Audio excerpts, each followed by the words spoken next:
Hello, my name is Miriam Matulich, and I'm a dietitian here at Hoag Hospital. And I'm very happy today to be talking to you about nutrition for the heart and brain.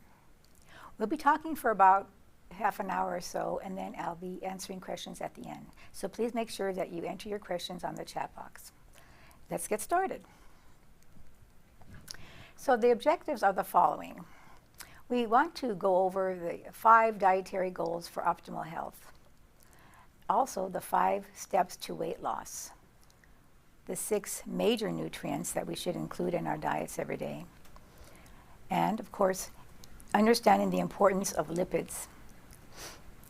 We also want to go over the unhealthy and healthy fats in our diet and their effect on our bodies. I want to go over the relationship between blood lipids and carbohydrate or sugar intake. And then reviewing the 2015 to 2020 dietary guidelines for Americans and our new 2020 to 2025 dietary guidelines for Americans that just came out. We'll also go over the new diet plans that are the healthiest to use and the importance of exercise, optimal exercise guidelines. And last but not least, we'll go over the brain foods to help boost our memories.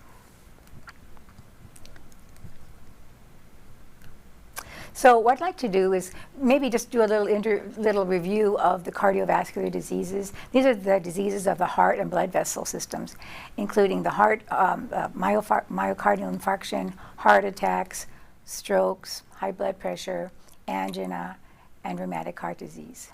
Now these all involve environmental and genetic influences. So today we're going to talk about one of the environmental influences, and that's diet. So how does diet play an important part in this disease process?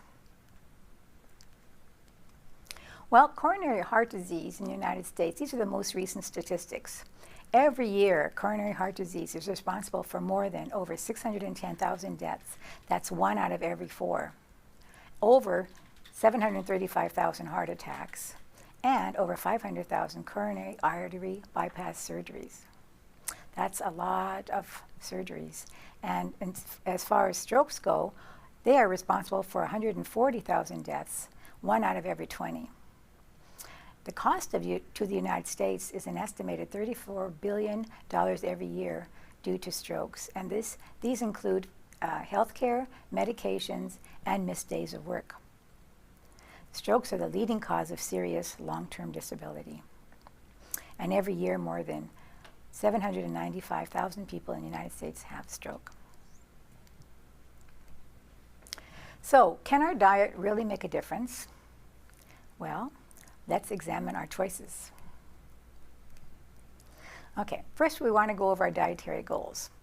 Of course, the first thing we always think about is controlling our weight. We'll go over that in a little while also, including the 6 essential nutrients, that's very important, and controlling our cholesterol, triglyceride, and blood sugar levels. We want to enjoy lifelong healthy eating habits. These are the main goals we want to reach. Now I have a little commercial for you. This man was in trouble because he was in a terrible accident on the way to work because his diet crashed into a box of donuts. And she doesn't seem to believe him. Her eyes are just bulging out there. So sounds like he needs to be on a better program. Okay, so I'd like to go over the 5 steps to weight loss. These are the ones I feel that are most important. Understanding that weight loss is just a process. It's a process where we need to include sensible diet and exercise plan. We need to include both of those together to make it work.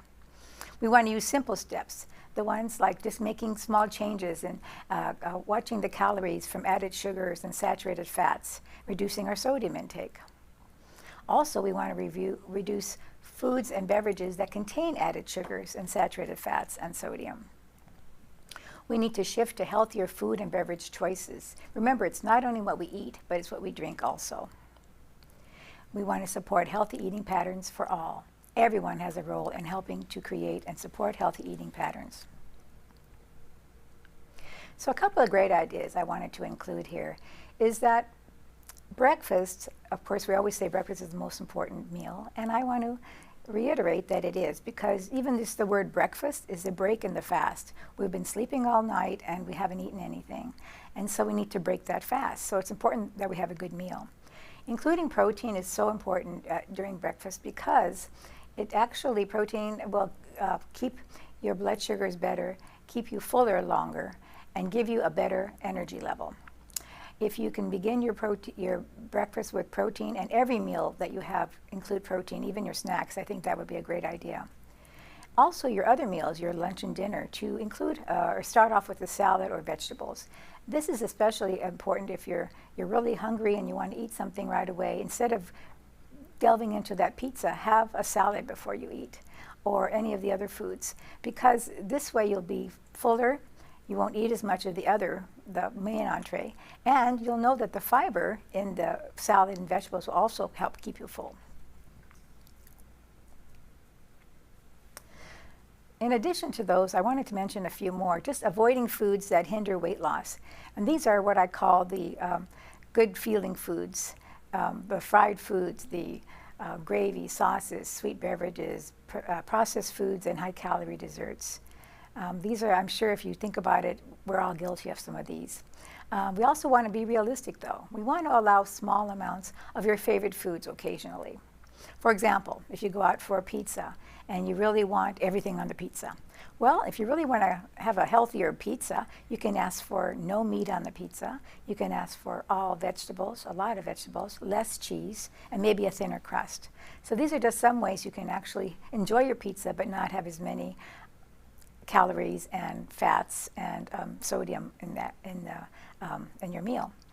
Also, you want to engage in some kind of moderate type of activity, and that would be just maybe 5 days a week, 30 minutes a day. It could be 10 minutes 3 times a day, or 15 minutes twice a day, but we'll talk about that more in detail later. Now I want to go over the 6 essential nutrients, and the first one I mentioned just a few minutes ago was protein. Protein is so important because it helps us build our skin, our hair, our blood, our organs. It's broken down into amino acids, and we need it for so many things, for healing. So protein is so important. The next one is carbohydrates, another word for sugar. We're going to talk about 2 different groups of carbohydrates in a little while, the simple and the complex carbohydrate. Fats, another good source of energy. Also, 2 major types, saturated and unsaturated. And in the unsaturated group, we'll talk about the polyunsaturated and the monounsaturated. We'll also talk about vitamins, minerals, and water. So these all together are your 6 major nutrients. Now I want to go over, first of all, about the fat levels in our bodies. So the fats in our blood are called lipids, and we know them as cholesterol, total cholesterol, HDL, LDLs, VLDL, and triglycerides.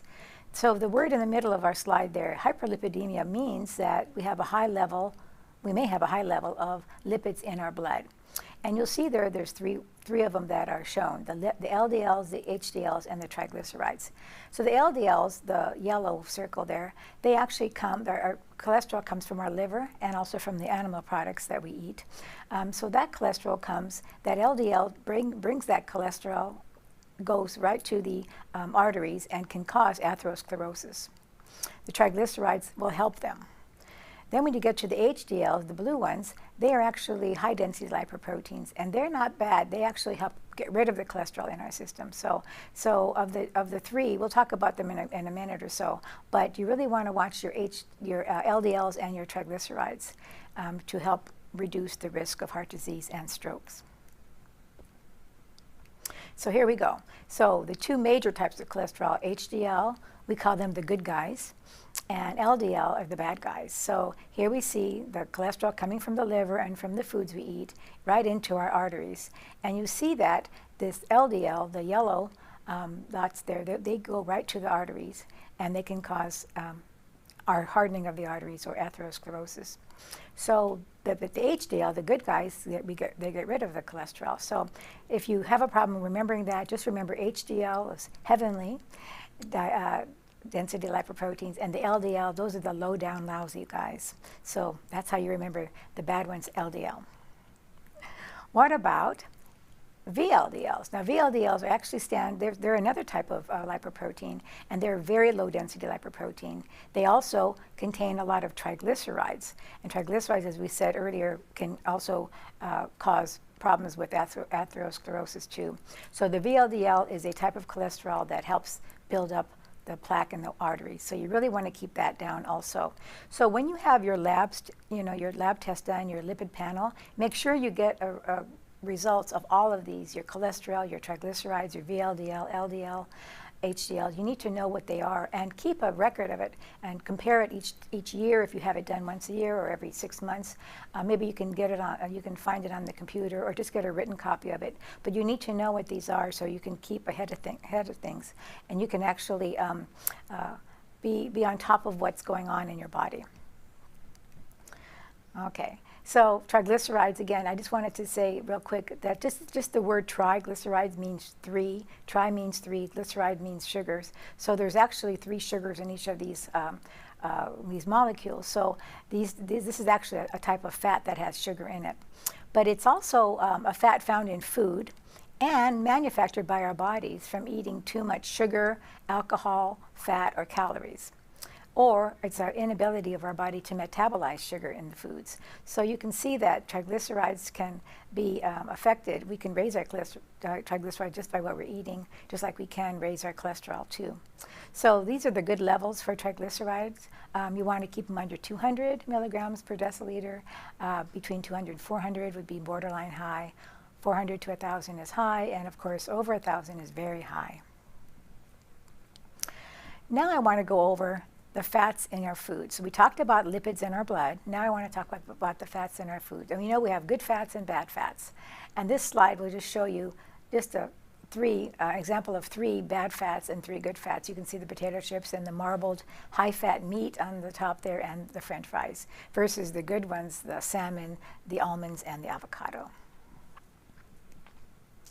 So we'll talk about fats in our blood now. And we know, in our food now, we know that the cholesterol, saturated fats, and unsaturated fats, we find that in our food. And we know that dietary cholesterol comes only from animal products. So if you have fruit and vegetables, they're not going to have cholesterol because they're not an animal product. So that's a good way to remember. If you want to really watch your cholesterol, you want to eat more of a plant-based diet. So the first one I want to go over is your saturated fat. Now this is the hard fat. This is generally solid at room temperature. It's found both in animal and in vegetable products. So not only beef, pork, veal, lamb, lard, butter and cream and cheese and milk and dairy products, but palm oil, palm kernel oil, and coconut oil, those are your plant products. And so you can find saturated fat also in that. Then we have a fat called hydrogenated fat. This is actually a processed fat that comes from foods that are manufactured. The manufacturers add hydrogen bonds to liquid oils to make them more solid. For example, margarine or peanut butter. And they add the hydrogen bonds to like corn oil, and they make the margarine. When they do peanut butter, for example, they'll, of course, grind the peanuts, and you see that oil on the top. And when you buy it, sometimes we find the natural unsaturated peanut butter, almond butter, or cashew butter. Those are all the better type because they're not saturated. So, but what the manufacturers do to make the kids happy is they will hydrogenate the peanut butter, and then they add dextrose, which is a sugar, make it sweet, and then that's what the kids like to eat. But so if you're going to buy peanut butter, buy the unsaturated type, or if you buy almond butter or cashew butter in that type. So the degree of saturation is based on vegetable oil that's used. So the final product will actually vary.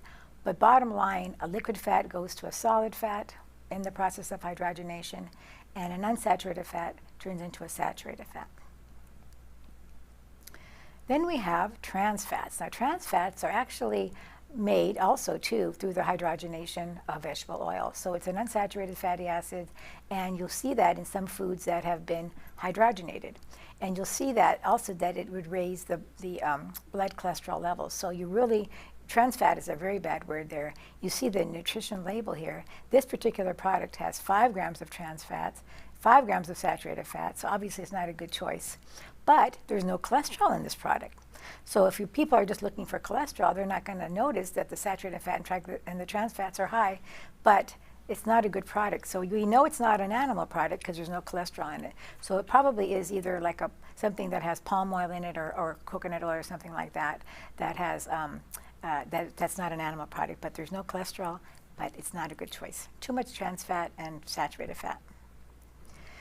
The registered dietitians belong to a professional group called the Academy of Nutrition and Dietetics. And there's a position with this professional association that we feel that the dietary fat for healthy population should be only 20 to 35% of the total calories. And we would like that to be with an increased consumption of more of your poly and monounsaturated fats, and of course less of your saturated and trans fats. Okay, so we talked about the bad fat, the saturated fat. Now we're going to talk about the good fat, the unsaturated fat. This is what we call healthy fat, and it's usually liquid at room temperature. We have two types, the polyunsaturated and the monounsaturated. And the polyunsaturated actually has some benefits, as both of them do. The polyunsaturated fats can decrease the bad guys, the LDL, cholesterol. They can also decrease, unfortunately, the HDL, which are the good guys. But they still are a good choice. And examples of the polyunsaturated fats are your corn oil, safflower, sunflower, and soybean oil. Then the monounsaturated will decrease the LDLs and have no change, have no effect on the HDL. So it doesn't raise it or lower it, so it still is a better choice than the polyunsaturated fats. We want to keep those HDLs either the same or raise them. And examples of these would be your canola oil, olive oil, and peanut oil. Okay, so I want to say a little bit more about polyunsaturated fats. One of the best ones is, of course, your omega-3 fatty acids, and many of you are probably very familiar with this. These fatty acids actually have many benefits, promoting heart health, lowering the risk of arrhythmias, decreasing the triglyceride levels, and the growth of atherosclerotic plaque. It also lowers the blood pressure. So the omega-3 fatty acids are very good choices for you to use. And you can actually see some examples of these. Your fish, your fatty fish like your salmon, tuna, swordfish, mackerel, herring, walnuts, flaxseed, and flaxseed oil. And many of these are very good for you, including walnuts and soybean oil, green leafy vegetables, and tofu. So if you take them as a supplement, they recommend about 900 milligrams a day.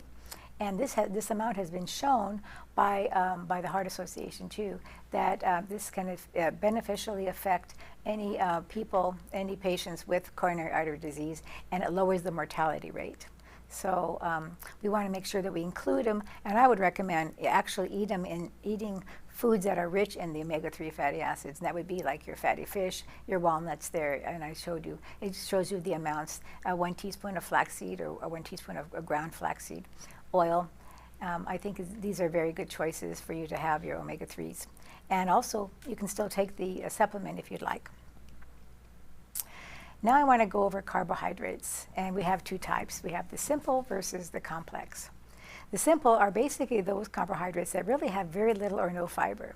They are the very sweet foods like your honey, jam, candies, sugars, fruit juices, white breads and cereals, muffins, your dry cereals like your corn and your rice cereal, white rice, white potatoes with no skin. These are all basically very simple carbohydrates. Then we have the complex, which are actually better. They have a lot of fiber in them, and these are your oatmeal, corn, barley, brown rice, beans, peas, lentils, vegetables, pastas, of course, your whole grain, yams, and sweet potatoes. These are very, very good for you.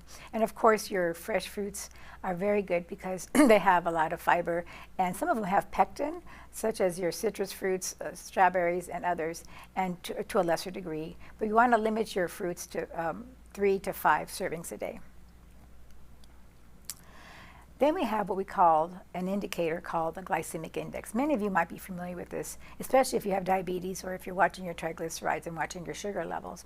This is an indicator of the ability of different types of food that contain sugar to raise your blood glucose levels within 2 hours. So in simpler terms, basically every person has a different, every individual's blood sugar can respond differently to these types of carbohydrate foods.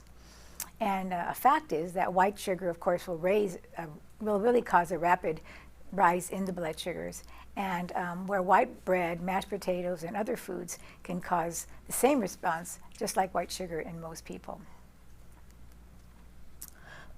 So I can't talk enough about fiber. Fiber is just really a good nutrient for you. We have two types, the insoluble and the soluble. So fiber, we always think about fiber just as a laxative, and I think that's a very good reason to have insoluble fiber. That would be like your breads and cereals. There's a lot of fiber in those, but the soluble fiber has more benefit to it. It actually can bind the cholesterol and get rid of it through the gastrointestinal tract by forming a gel. So it can lower cholesterol and it can lower your glucose levels. So different sources of soluble fiber include your oats and oatmeal. You're going to notice a lot of repetition here: oat bran, beans, legumes, oranges, apples, melons, pears. These are foods that are just really good in fiber, and they'll give it really a lot of nutrients also at the same time. Okay, so I talked about fats and carbohydrates and protein. And now I want to talk about sodium. And how important is sodium? Well, many of you might be watching your sodium levels for certain reasons. Maybe you have high blood pressure or heart disease, or maybe you have water retention or kidney disease. But it's recommended for most Americans to consume no more than 2,300 milligrams a day. That is exactly 1 teaspoon of salt. And for those people that are 51 or older, or African Americans of any age, those with high blood pressure, diabetes, or kidney disease, they should further reduce their sodium intake to 1,500 milligrams a day. So that's very difficult, really, because when you think about sodium, it's not only what you add to the food, but many of your foods have sodium in them naturally. So you have to watch out for your very salty foods, like your condiments, your processed meats, and things like that. You want to really watch out for those because you have to add all those up. They're part of the sodium intake for the day. So just giving you some general dietary guidelines here. This is kind of like a conclusion of what we just talked about just a few minutes ago, but we want to really look at the total fat, less than 25% of total calories, and of that fat calories, we want to make sure that 7% is from less than 7% from saturated fat, less than 10% from polyunsaturated fat, and the majority of the rest, remaining calories, from the monounsaturated fats. We also have cholesterol, which is less than 200 milligrams a day. That's what we should shoot for. And the carbohydrates, about 55% of our total calories from complex carbohydrates, majority, please, you do complex. And then also a protein. This is kind of interesting. People ask me all the time, how much protein should I eat? And so this is an easy way to look at it. So you can take that 0.8 grams and actually round it off to 1 gram, and a kilogram is actually 2.2 pounds. So if you know what your body weight is, you can actually change the kilograms to 2 pounds and just say, well, let's take our body weight and divide it by 2, and you divide your body weight by 2, and you get your number of grams that you need of protein every day. So that's all you have to do to figure out how many grams of protein you need. And that's for a healthy individual. If you have some diseases, some disease entities ask for more protein or less protein, but overall that's a good way to figure it out. Sodium, less than 2,300 milligrams a day, and of course calories will vary depending on your height and weight, how active you are, if you're a man or a woman. There's a lot of different things we look at. You can always go to your dietitian and ask him or her to individualize the program for you and figure out what your calorie needs are. Okay, now I want to go over the 2015 to 2020 dietary guidelines for Americans, and then we'll be going over the newer ones. But I wanted to still review these because they are so important and they're so good for us to follow. First of all, just following a healthy eating pattern across your lifespan and making sure that you eat foods that are nutrient dense, and to also reduce the risk of coronary heart disease and other diseases. We want to look at a variety of foods, making sure that they have a good nutrient density to them, and watch the amounts to watch our calories to keep our weight in good shape. Eliminating the calories from added sugars and saturated fats, and reducing sodium. These are so important. Those are the 3 that we always look at in any disease, whether we're looking at keeping healthy for our brain or keeping our heart healthy. We want to look at these all the time. You also want to make sure that you shift to healthier food and beverages choices too. So it's also what we eat and drink that makes a difference. And supporting healthy eating patterns for all. Everybody has a role in helping to create and support healthy eating patterns, whether you're at home, at school, at work, in the community. Wherever there's food available, they should always have healthy food offered. So that was the 2015 to 2020. Now we have the new ones that just came out, new guidelines. And these are very similar to the past ones that I just mentioned, but they actually put everything in 4 groups. They actually combine them in 4 groups. First one, just following a healthy pattern at every stage of life.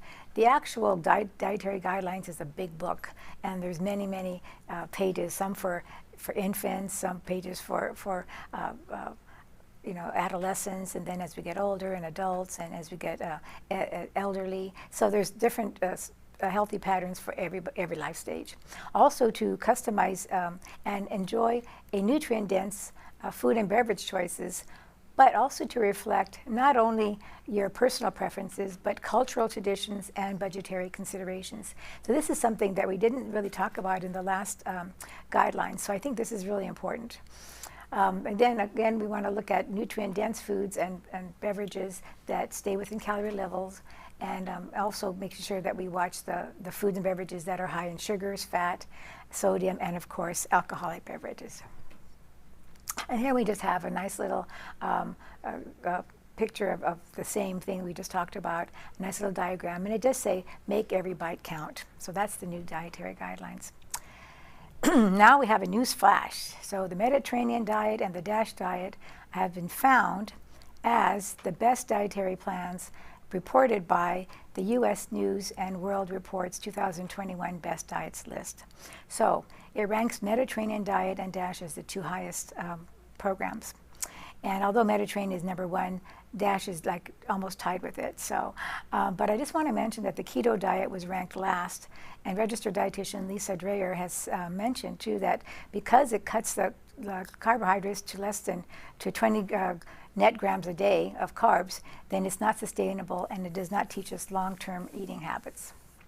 So here we have the Mediterranean diet, and it's mostly plant-based foods, fruits and vegetables, replacing breads and cereal, butter with your olive oil and canola oil, and herbs and spices instead of salt, red meats very few times a week, more fish and poultry, enjoying meals with family and friends, and drinking wine in moderation. By that we mean, this question will come up, so I'm going to mention it right now. 1 glass of wine for women, that's 3 to 4 ounces, and 2 for men, and getting plenty of exercise. The DASH diet is almost the same as the Mediterranean, and it stands for Dietary Approaches to Stop Hypertension. It has been found to lower high blood pressure, cholesterol, and heart disease by the National Heart, Lung, and Blood Institute. Again, more fruits and vegetables, fat-free and low-fat dairy products, more whole grain breads and cereals, beans, peas, lentils, seeds, lower sodium foods, lower sweets and beverages that are sugary, and red meats. Otherwise, and also too, what the DASH diet, they also propose a lifestyle that's healthy with staying at a healthy weight, exercising, and not smoking. As far as supplementation, everybody is different, so you need to talk to your doctor or your physician or dietitian about a good program or a good supplement that you can purchase for you. I would recommend a multiple vitamin mineral supplement that has 100% of every nutrient. And if you're not really sure what you're using, just go ahead to that consumerlab.com website, and it's an independent testing website that gives you quality ratings and product comparison by brand. As far as exercise goes, we want to make sure, like I said, 30 minutes a day times 5 days a week. Involve your family, clean with a purpose, hold 10-minute mini workouts, and look forward to having opportunities to walk, either shopping at a mall, traveling during your breaks at work, and just making sure that you do that. And last but not least, I want to go over the great brain foods. And again, color is so important. You want to get those anthocyanins in, those phytochemicals, phytonutrients. Veggies include broccoli, cabbage, dark leafy vegetables, and kale. This may improve memory. Fruits, including blackberries, blueberries, and cherries, a great source of anthocyanins and flavonoids. They can also boost your memory. And we did talk about the omega-3 fatty acids earlier, especially the DHA, docosahexaenoic acid, and this can improve memory in young adults, including foods that are seafood, like your algae, fatty fish, salmon, bluefin tuna, and herrings and sardines. Walnuts are so good for you. I talked about that early too, and they're probably one of the better nuts for your brains. So in conclusion, I know I gave a lot of information today, but for a healthy heart and brain, we want to choose foods wisely, decreasing saturated fats, trans fat, and cholesterol, replacing them with the good fats, especially the unsaturated fatty acids, lowering your sodium intake, increasing your complex carbohydrates for the fiber, and of course including foods that are high in omega-3 fatty acids. And then try either the Mediterranean or DASH diet plan. Either one of those would be great. Exercise 5 times a week, 30 minutes a day, but always check with your doctor on any exercise program that you do. And of course, don't forget to eat those great brain foods daily. So with that, I think I have some questions. I have lots of questions, okay. Thank you. Okay. Is red meat good for your heart? And the same person is asking me the same question on this. That's the same person asking. Yes. Okay. So this person asking me too. Okay.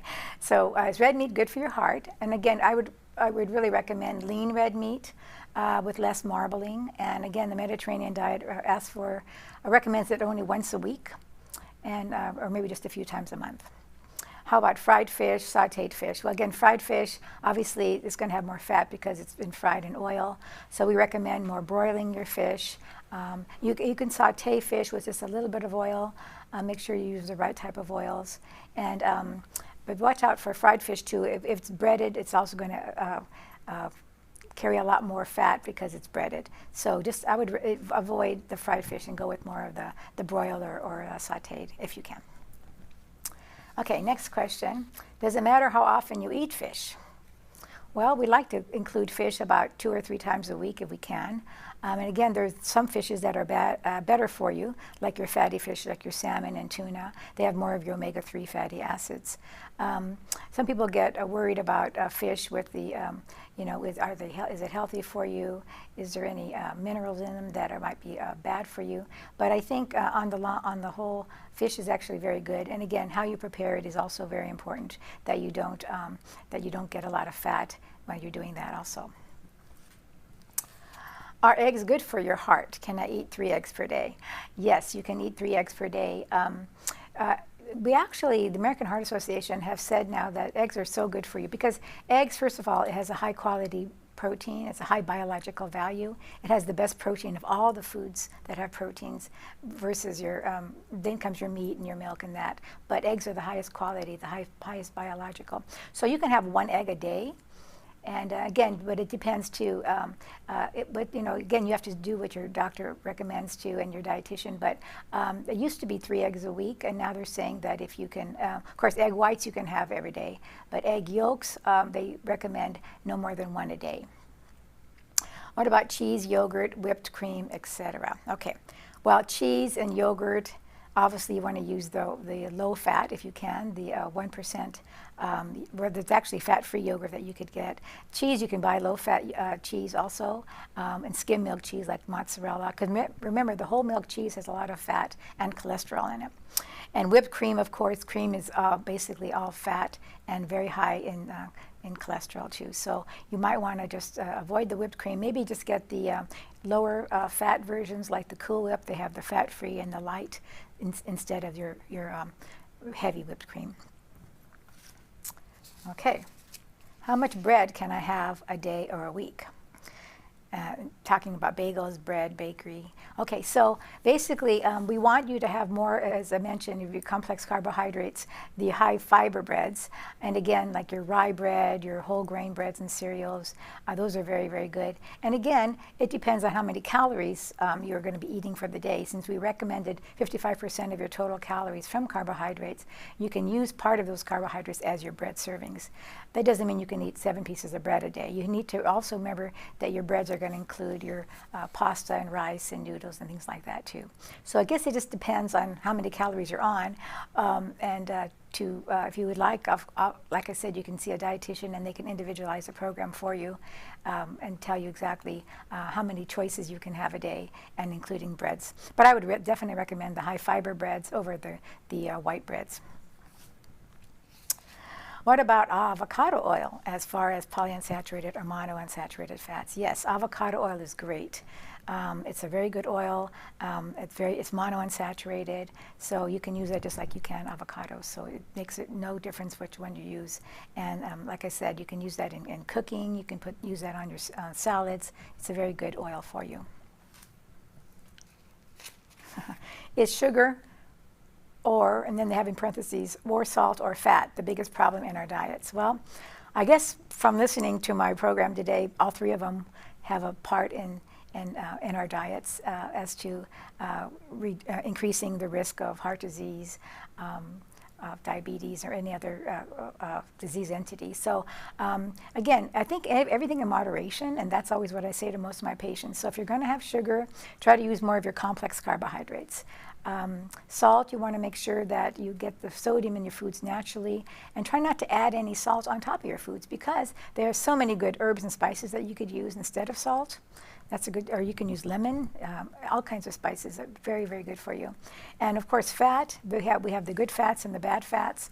So obviously we want you to use more of the mono and the polyunsaturated fats, and to avoid the saturated fat, avoid your foods that have, look at those nutrition labels, watch out for the trans fats, your hydrogenated fat. And also, when you look at your labels, the ingredients are always listed in the order of how they come in the product. So if your hydrogenated fat is first in the ingredient list, that means it has more of that than anything. Same thing with sodium or sugar or anything like that.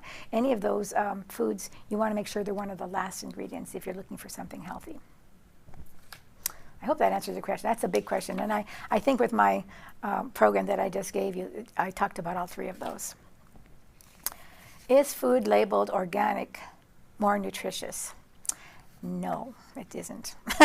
So basically, organic means that there's no pesticides on it, and it's probably healthier for you to have. But as far as an organic banana versus a non-organic banana, they're the same. Okay, so also organic, you'll see meats that are organic, animals fed organically and things like that. But the nutrition doesn't change in those. It's just that they're organic. I hope that helps you. Just to help me visualize, how much is 15 grams per day of salt? Oh, okay, well, I didn't really say 15 grams. I said 1,500 milligrams. So the question says, how much is 15 milligrams per day of salt? A teaspoon? No, a teaspoon is 2,300 milligrams of salt. 15 milligrams is hardly anything. So I think maybe you meant 1,500 milligrams of salt. So, if 2,300 is 1 teaspoon, then it's like half a teaspoon. And again, like I mentioned, there's sodium in your foods naturally, so you have to look at that, and before you even add any foods that have sodium in them. I mean, or foods, sodium added to your foods, or any salt.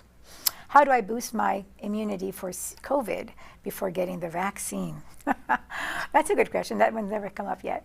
I would imagine just following the same principles that we talked about. The Mediterranean diet is a wonderful program. The DASH diet is also a great program. So I would really try to use more plant-based foods, making sure that you have nutrient density to all your foods, making sure you have foods from all the 4 food groups, and make sure you drink a lot of water. I think that's important. And of course, exercise. And as far as immunities too, I know that people like to take probiotics. I mean, that's another thing that you can do. Again, you'd have to talk to your doctor about what he recommends for you on that. But they say too to make sure you eat a lot of vitamin C. And of course, your zinc is very important also. How do I manage weight through diet when the gym is closed? That's a very good question. I have that same problem. So thank you. I get some more questions. Okay, so basically you can still do exercise at home. You could do a lot of walking. I know I walk every day, and I see so many people walking their dogs, running, at the park, playing ball. There's all kinds of exercises you can do without going to the gym. The gym is a good way to get exercise because you're focused, you're there for so long, and you're so many activities that you do, but you can do just as many outside of the gym as you can inside the gym. So just, as I mentioned, walking with a friend, going shopping, working, I mean, even cleaning your house with a purpose, that type of thing. So you can do all kinds of exercises without going to the gym. Okay, how much protein should I eat per day when I'm 35 years old with lupus and kidneys? So I imagine you have kidney problems also. If there's a problem with kidneys, then you need to talk to your doctor about what he or she recommends as far as the number of grams of protein that you're allowed per day, depending on what your kidneys, how healthy your kidneys are, and what's going to reduce any more kidney damage to your kidneys. So that's a very loaded question.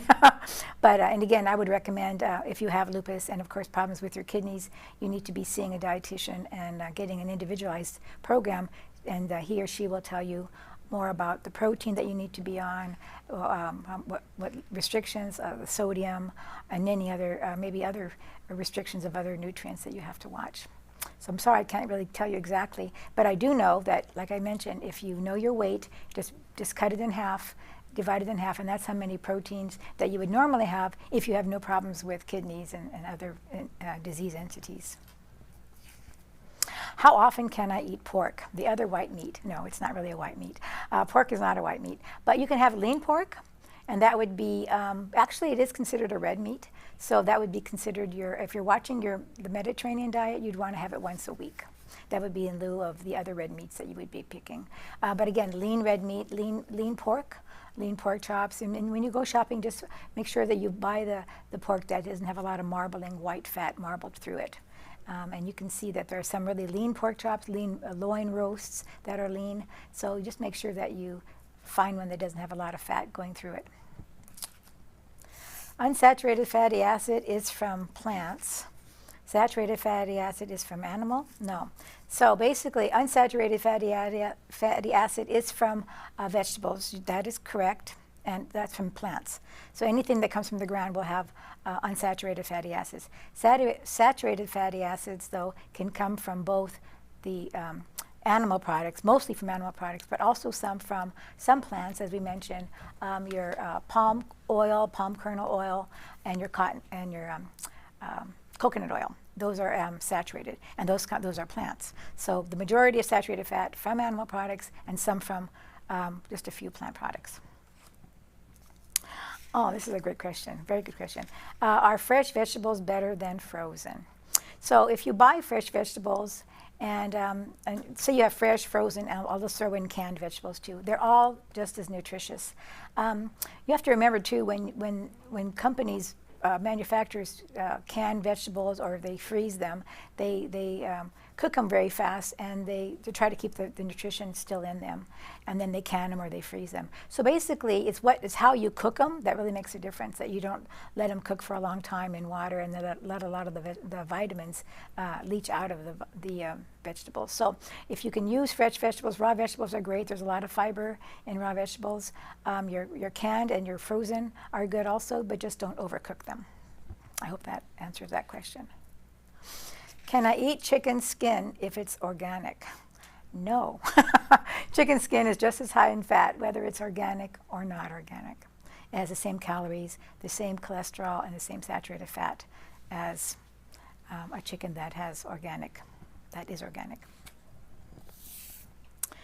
How do I manage sugar levels on coffee and tea? I use creamers with flavor.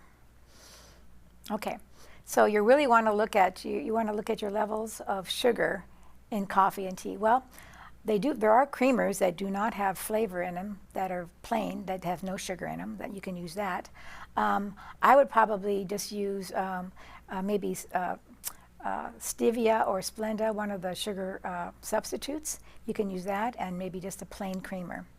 I know you would like to have the creamers with flavor, and some creamers with flavors do have the option of buying the sugar-free flavored creamers also you could use. But otherwise, I would use the artificial sweeteners, and again, stevia, monk sugar. There's all kinds of different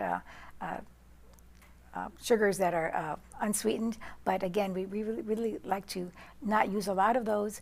It's better just to go ahead and use just the creamer without the sugar if you can. We thought labels plant-based was good, but then reads but then read it's really bad. We thought labels. Did I write that wrong? It says Then we. read it was really bad. Oh, then she read. Okay. Oh, then read. Okay, then read. It was that's just me. I just read. I said read. Then read. It's really bad. No, plant-based is actually very good for you, and that's the whole. A lot of restaurants now are providing more plant-based foods because we're realizing that we don't need all that extra cholesterol from the animal-based products like meat and chicken and fish and poultry and that type of thing. So we want to use more of the plant-based food because you still get your protein from your plant-based foods. You still get your nutrition. You get a lot of fiber, a lot of nutrients. And basically, it's just healthier for you to use more plant-based foods. And I noticed that there's some even fast food places now that are plant-based. So I think, I don't know where you read that it was really bad, but maybe you have to also look at where it came from, what your source of information was. Okay, I think that's it. So thank you so much for all your questions, and I thank you for joining me today, and I hope you have a very happy, healthy day, and a very healthy brain and heart. Thank you. See you next time.